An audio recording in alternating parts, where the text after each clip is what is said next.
माननीय जगत प्रकाश नड्डा जी से निवेदन करती हूं कि वो हम सबको मार्गदर्शित करें।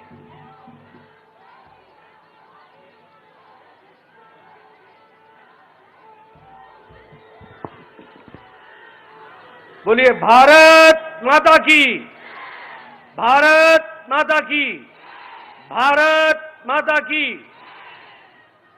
आज के इस धन्यवाद कार्यक्रम में मंच पर उपस्थित भारत के यशस्वी प्रधानमंत्री सम्माननीय नरेंद्र मोदी जी, हमारे मंच पर विराजमान हमारी मातृशक्ति, भारत सरकार में मंत्री रहे ऐसे हमारे आदरणीय नेतृत्व, हमारे पार्टी के उपाध्यक्ष और महिला मोर्चा की अध्यक्षा, और यहां इतनी बड़ी संख्या में हर्षोल्लास से ओतप्रोत हमारी मातृशक्ति जो आज अपने आदरणीय प्रधानमंत्री जी को धन्यवाद देने के लिए यहां पर एकत्र आई हैं। आप सबकी ओर से और लाखों बहनें जो इस कार्यक्रम को टेलीविजन के माध्यम से, डिजिटल दुनिया के माध्यम से इस कार्यक्रम से जुड़ी हैं, उन सब की ओर से भारत के यशस्वी प्रधानमंत्री श्री नरेंद्र मोदी जी का हम सब लोग हार्दिक अभिनंदन करते हैं और स्वागत करते हैं।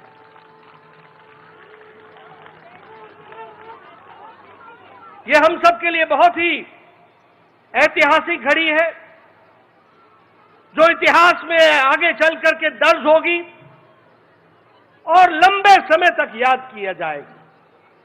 ऐसे घड़ी का, ऐसे क्षण का हम उसके चश्मदीद गवाह हो, यह हम सबका सौभाग्य है।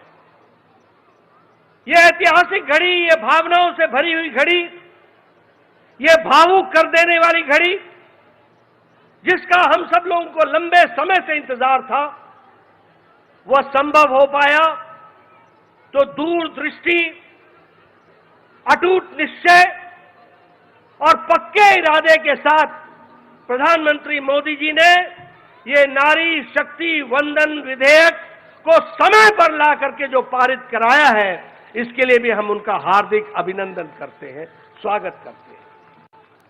हम जानते हैं कि नारी शक्ति के सशक्तिकरण के लिए प्रधानमंत्री मोदी जी ने एक नहीं अनेकों कदम उठाए हैं, और यही नहीं, देश के बहुत लंबे समय से लंबित समस्याओं का भी निराकरण आपने प्रजातांत्रिक तरीके से करने में आप हमेशा सक्षम रहे और आपने उसको भी पूरा किया है।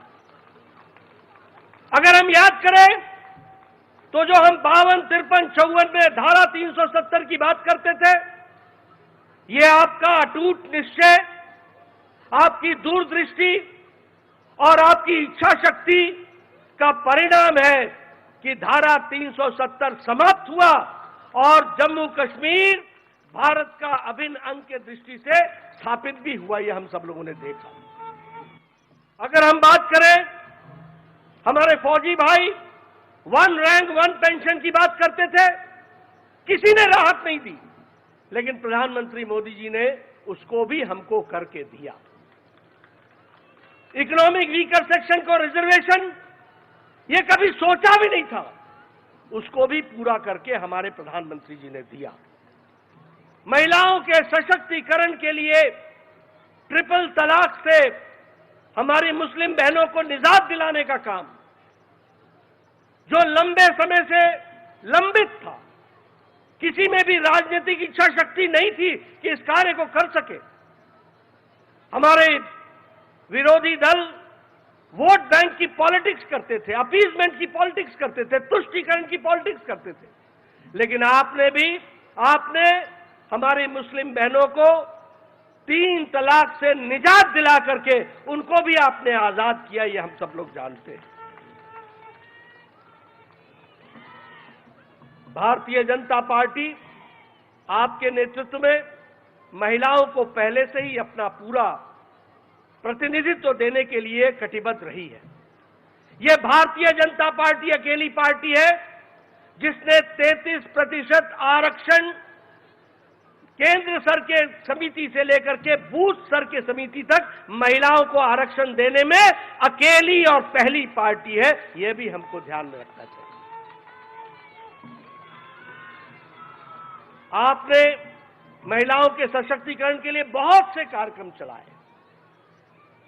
मैं एक दो कार्यक्रम का जिक्र करूंगा।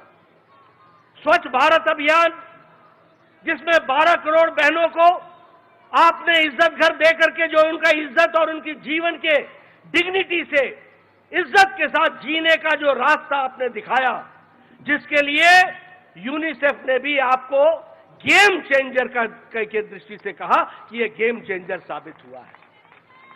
उसी तरीके से वर्ल्ड हेल्थ ऑर्गेनाइजेशन ने यह कहा कि हर साल इस कारण से कम 3 लाख बच्चों की जानें बच रही हैं। इसको भी हम सब लोगों को ध्यान में रखना चाहिए। अगर प्रधानमंत्री आवास योजना की बात करें तो 69% मलकियत प्रधानमंत्री आवास योजना की ग्रामीण में महिलाओं को मिली है। यह महिलाओं का सशक्तिकरण हुआ है।